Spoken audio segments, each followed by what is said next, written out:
함께 보실 말씀은 욥기 23장입니다. 욥기는 구약성경 783쪽에 있습니다. 욥기 23장 1절로 17절까지 말씀입니다. 욥기 23장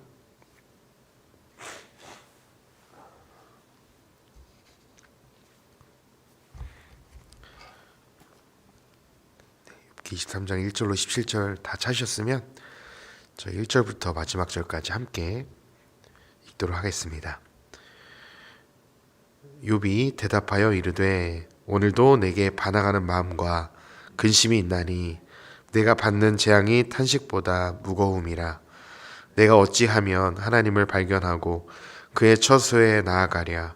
어찌하면 그 앞에서 내가 호소하며 변론한 말을 내 입에 채우고 내게 대답하시는 말씀을 내가 알며 내게 이르는 것을 내가 깨달으랴. 그가 큰 권능을 가지시고 나와 더불어 다투시겠느냐? 아니로다. 도리어 내 말을 들으시리라. 거기서는 정직한 자가 그와 변론할 수 있은즉 내가 심판자에게서 영원히 벗어나리라. 그런데 내가 앞으로 가도 그가 아니 계시고 뒤로 가도 보이지 아니하시며 그가 왼쪽에서 일하시나 내가 만날 수 없고 그가 오른쪽으로 돌이키시나 배울 수 없구나. 그러나 내가 가는 길을 그가 아시나니 그가 나를 단련하신 후에는 내가 숨군같이 되어 나오리라. 내 발이 그의 걸음을 바로 따라갔으며 내가 그의 길을 지켜 치우치지 아니하였고 내가 그의 입술의 명령을 어기지 아니하고 정한 음식보다 그의 입의 말씀을 귀히 여겼도다. 그는 뜻이 일정하시니 누가 능히 돌이키랴. 그의 마음에 하고자 하시는 것이면 그것을 행하시나니 그런즉 내게 작정하신 것을 이루실 것이라. 이런 일이 그에게 많이 있느니라. 그러므로 내가 그 앞에서 떨며 지각을 얻어 그를 두려워하리라. 하나님이 나의 마음을 약하게 하시며 전능자가 나를 두렵게 하셨나니 이는 내가 두려워하는 것이 어둠 때문이나 흑암이 내 얼굴을 가렸기 때문이 아니로다. 아멘. 네, 또 추운 새벽에 또 귀한 기도의 자리에 나오신 성도님들에게 또 하나님이 오늘 기도 시간을 통해 만나주시고 또 우리에게 말씀해 주시는 그런 복된 시간이 되기를 간절히 소망합니다. 인간의 의로운 행위는 하나님 앞에 큰 영향을 미치지 못한다는 이 말, 또 악을 떠나서 하나님과 화평하고 평안한 관계만이 유일한 복이라고 말했던 엘리바스의 말. 그 엘리바스가 이제 욥에게 가르치듯이 이야기하거든요. 너의 인생이 하나님의 말씀대로 얼마나 살았느냐. 너가 말씀대로 살면 그 너의 헌신이 하나님 앞에 얼마나 상달될 것 같느냐. 그 엘리바스의 말이요, 참 나무랄 데 없는 좀 완벽한 지혜의 말이었습니다. 엘리바스의 말대로 우리의 작은 인생은 하나님 앞에서 볼 때, 하나님의 입장에서 볼 때 티끌 같은 존재이고, 하나님은 당신의 영광을 취하시기 위해서 인간의 어떤 헌신과 열심이 조금도 필요 없으신 하나님 당신 자체로 영광스러우신 분이죠. 우리가 예수님 말씀대로 우리가 하나님을 찬양하지 않는다면, 너희들이 하나님을 찬양하지 않는다면 하나님은 이 돌을 들어서라도 아브라함의 자손들을 일으키실 수 있고, 이 돌을 들어서라도 당신은 찬양을 받으실 수 있는 이미 영광으로 가득 찬 분이 하나님이라고 성경은 가르치고 주님도 가르치셨습니다. 엘리바스도 동일하게 욥에게 가르치고 있어요. 야, 너가 얼마나 하나님 앞에 결백하고 떳떳한 삶을 살았을지라도 하나님이 너 하나 때문에 좌지우지 되시고 하나님의 영광을 받지 못하시는 그런 분이 아니다. 그래서 이 엘리바스의 지혜는 나무랄 것이 없는 완벽한 지혜였지만 욥의 삶에는 적용되기 조금 어려웠습니다. 이게 규범적인 지혜거든요. 하나님이 이렇게 말씀대로 살고 하나님이 당신을 두려워하면서 사는 이 백성에게 왜 고난을 주셨겠는가? 너에게 분명히 너도 알지 못하는 이유가 있었을 것이다.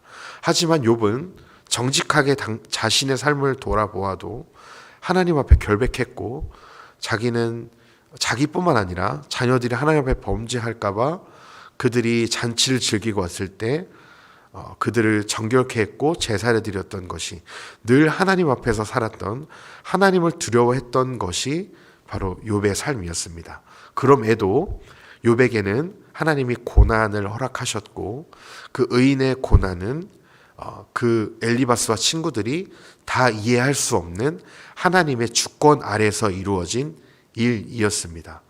그래서 욥은 이제 더 이상 친구들과 왈가왈부하지 않고 옥신각신하지 않기로 결정을 합니다. 그리고 이 친구들과 이야기하고 논쟁하는 것이 아무런 의미가 없다고 생각하고, 이제 욥은 그런 친구들에게 받은 상처를 가지고 누구에게 나아가냐면 바로 하나님께 나아갑니다. 오늘 말씀 3절에서 이렇게 이야기합니다. 내가 어찌하면 하나님을 발견하고 그의 처소에 나아가랴.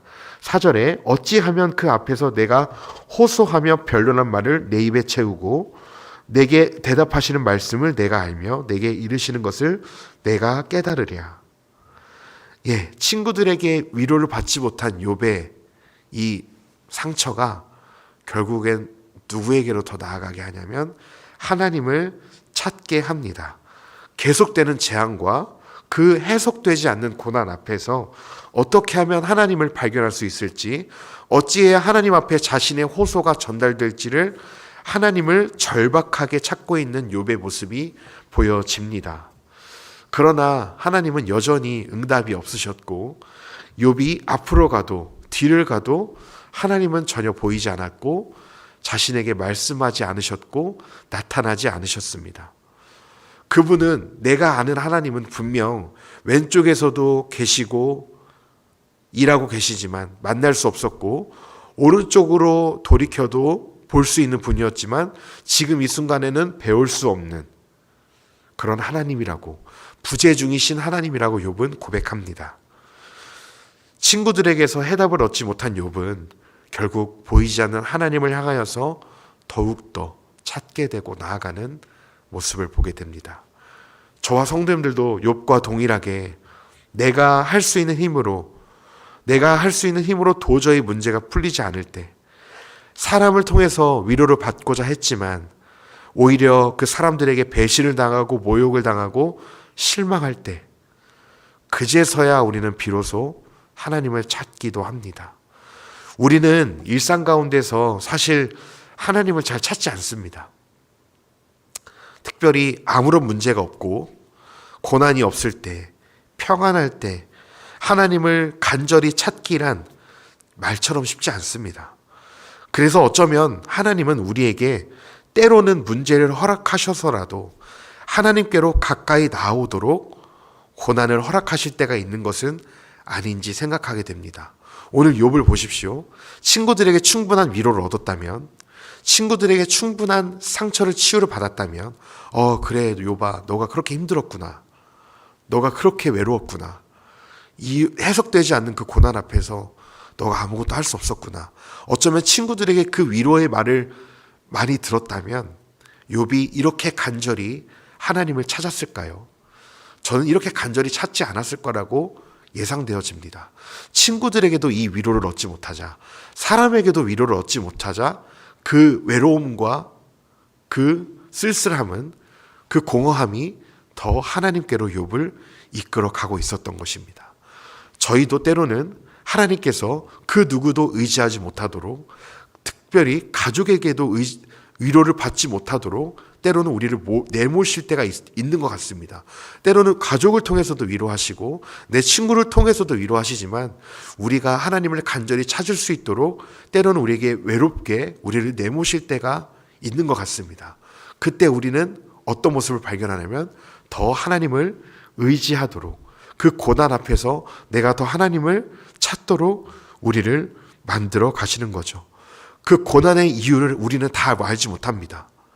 그 고난이요, 그 문제가요, 성도님들의 죄 때문이 아닐 수도 있습니다. 우리가 말씀으로 열심히 살고 하나님과 친밀히 교제하며 살아도 하나님은 때로 우리에게 고난을 허락하실 수도 있다라는 것이 욥을 통해서 보여지고 있는 것입니다. 그때 더욱 하나님을 찾으시는 성도님들이 되셨으면 좋겠습니다. 고난이 찾아왔을 때, 이때가 정말 하나님을 찾아야 될 때구나. 이 외로움과 고난과 쓸쓸함이 왜 찾아왔는지 원인은 알 수 없지만 하나님께 더 가까이 나아가야 될 때구나 라는 것을 인지하시고 더욱 하나님을 의지하시는 성도님들 되셨으면 좋겠습니다. 그러면서 10절에서 욥은 욥기에서 가장 유명한 구절을 이야기합니다. 이것은 다 아마 외우고 계신 성도님도 계실 텐데요. 10절에서 이렇게 이야기하죠. 그러나 내가 가는 길을 그가 아시나니 그가 나를 단련하신 후에는 내가 승문같이 되어 나아오리라. 어쩌면 욥기의 주제가 되는 구절이라고도 알고 계실 텐데요.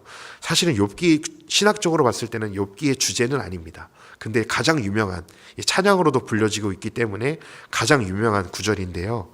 사실은 이 구절이 보통 전통적으로 어떻게 해석되어 왔냐면 어떤 욥이 고난이라는 훈련을 통해서 성장과 깨달음 혹은 하나님의 뜻에 맞는 인간으로 만들어지는 승문과 같이 바뀌어지는 과정의 의미로 이해됐습니다.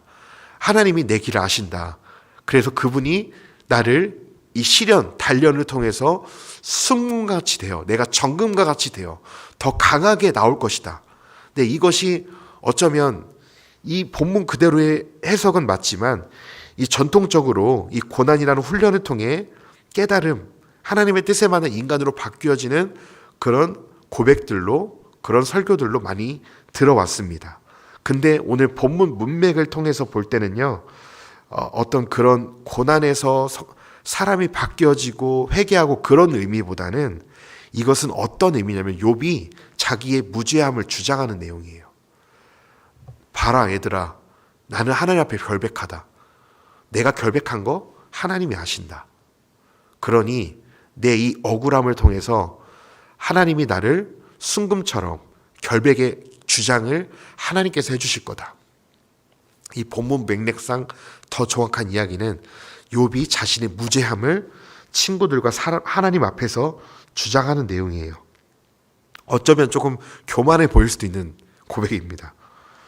즉 그가 나를 단련하신 후에는 내가 순금과 같이 나올 것이라는 이 고백은 욥 자신은 하나님이 지금 어디 계신지 아예 모르겠지만 절대 주권자이시고 나의 살아온 모든 인생을 아시는 분이시고 그 모든 것을 아시는 하나님께서 결국 욥 자신이 정결한 자라는 사실이 하나님 앞에서 입증될 것이라는 자신의 무죄에 대한 주장이 이 내용입니다. 이 고백은 특별히 하나님을 만났을 때 만난 후의 고백이 아니었습니다. 신기한 것은 이 고백을 하면 꼭 하나님을 만난 것 같잖아요. 근데 지금 이 고백을 했던 욥의 상황은 하나님이 여전히 안 보이던 상황입니다. 여전히 하나님이 만져지지 않고 하나님의 음성이 들리지 않는 상황에 이 고백을 하고 있는 것입니다. 욥은 왜 이렇게 하나님을 확신할 수 있었을까요? 욥은 왜 자신의 삶을 이렇게 결백하게 하나님 앞에 떳떳할 수 있었을까요? 그 이유가 11절부터 나옵니다. 그 이유는 자신이 고백하는 것처럼 자신의 발이 그의 하나님의 걸음으로 떨어갔으며 내가 그의 길을 지키며 살아왔고 그의 입술의 명령을 어기지 않았고 어떠한 거룩한 음식보다 하나님의 입술의 말씀을 귀히 여기며 하나님을 경외하며 살아왔기 때문이라고 욥은 고백합니다. 자신이 이렇게 결백하는 것은 하나님의 말씀대로 살았기 때문에, 욥은 하나님 앞에 떳떳했기 때문에 하나님 지금이라도 나타나 주십시오. 지금이라도 제가 하나님 심판대에 서보고 싶습니다. 이렇게 떳떳했어요. 그래서 욥은 이렇게 확신에 차서 주장할 수 있었던 것입니다. 그러면서 마지막 오늘 말씀 13절로 17절에서는 갑자기 하나님의 주권에, 절대 주권에 대해서 선언하기 시작합니다. 그 욥이 말한 하나님의 주권, 절대 주권은 어떤 내용입니까? 하나님의 뜻은 어때요? 변함이 없으시고요. 그 뜻을 그래서 돌이킬 자가 없고요. 그의 마음에 하시고자 하는 것이면 하나님은 반드시 행하는 분이라고 고백합니다. 그렇기에 자신에게 작정된 이 고난의 목적을 하나님께서 반드시 이루실 것이라고 고백합니다. 이 모든 일을 주관하시고 하나님께서 이루실 것이기에 다는 자신은 그분의 말씀대로 살았지만 결국에는 그분 앞에서 떨며 두려워할 수밖에 없다고 욥은 고백합니다.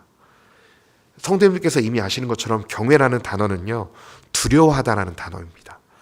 경외라는 단어는 두려움과 동일한 단어인데요, 하나님은 당신의 뜻과 계획을 반드시 이루시는 분인데 때로는 그분의 뜻을 알다가도 모르겠기에 하나님이 더욱 두려운 존재라는 겁니다.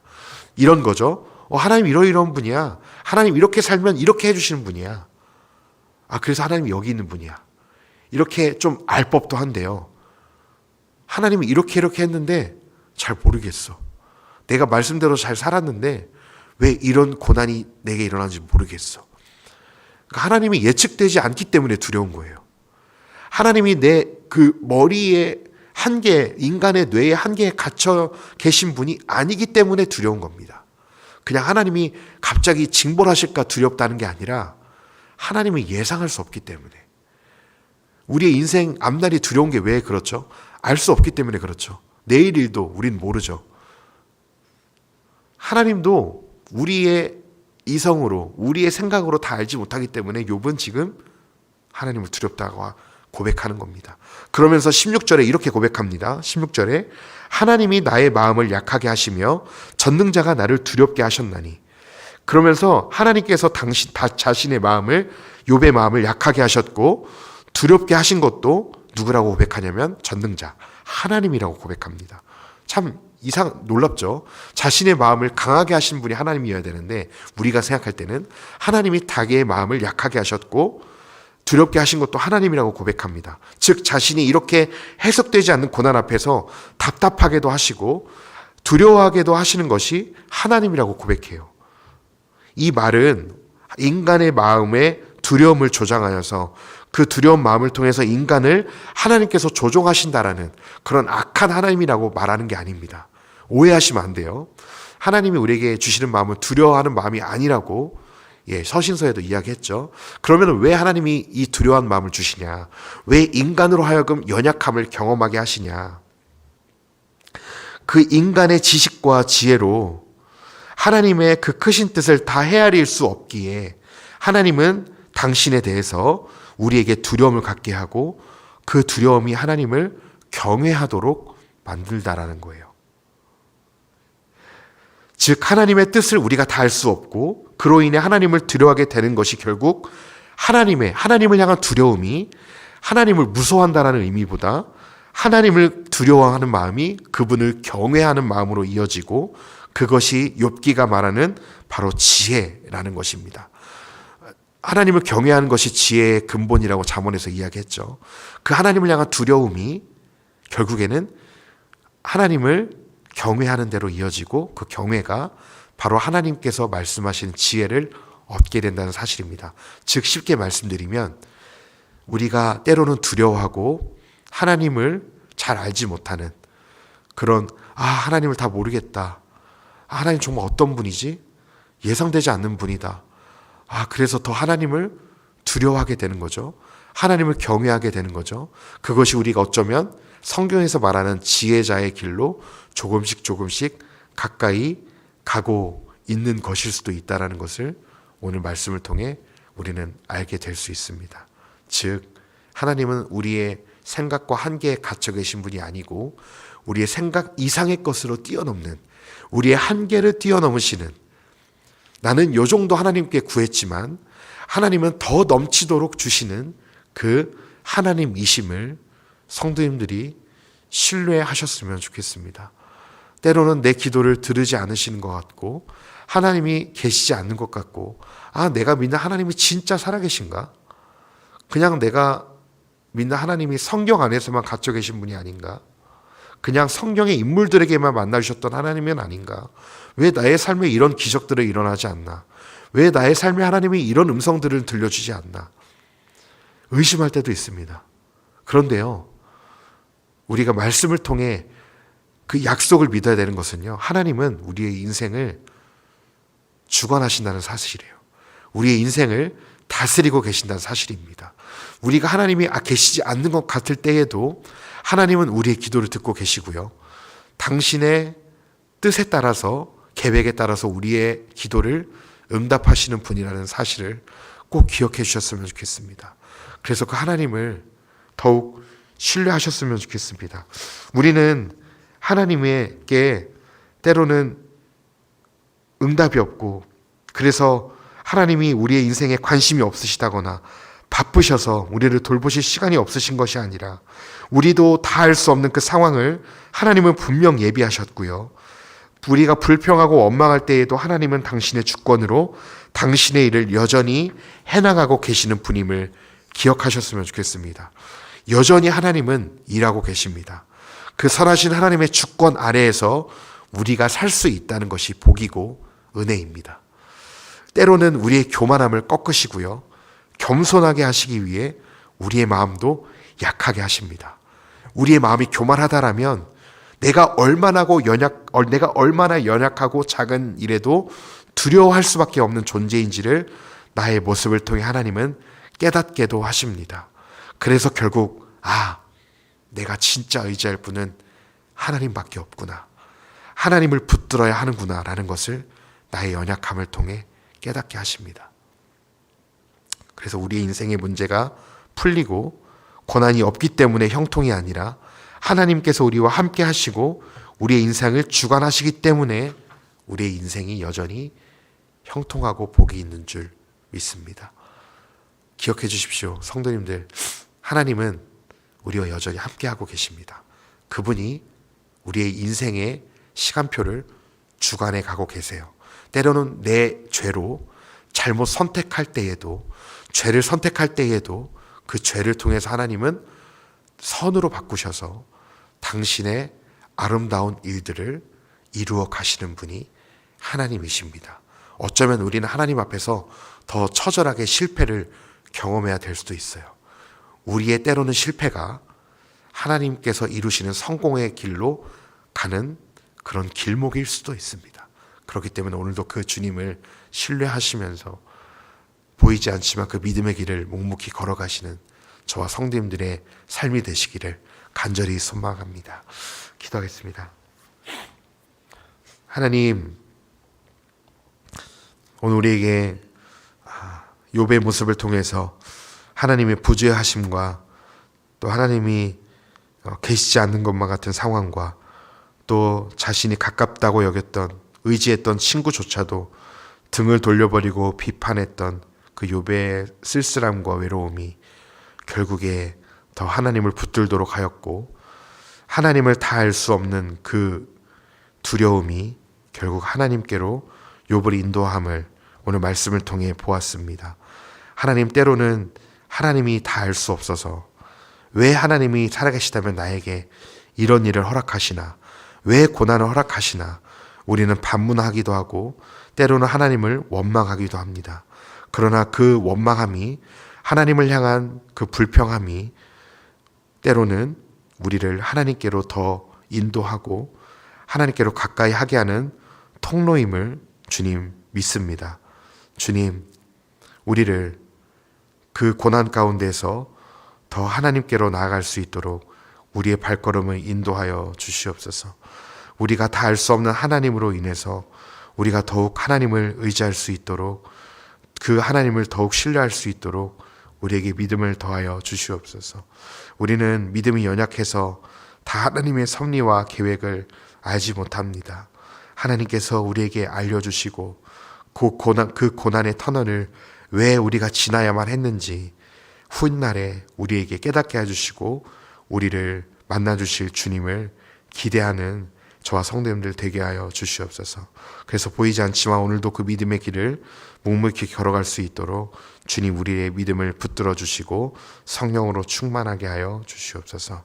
감사드리고 살아계신 예수님의 이름으로 기도했습니다. 아멘.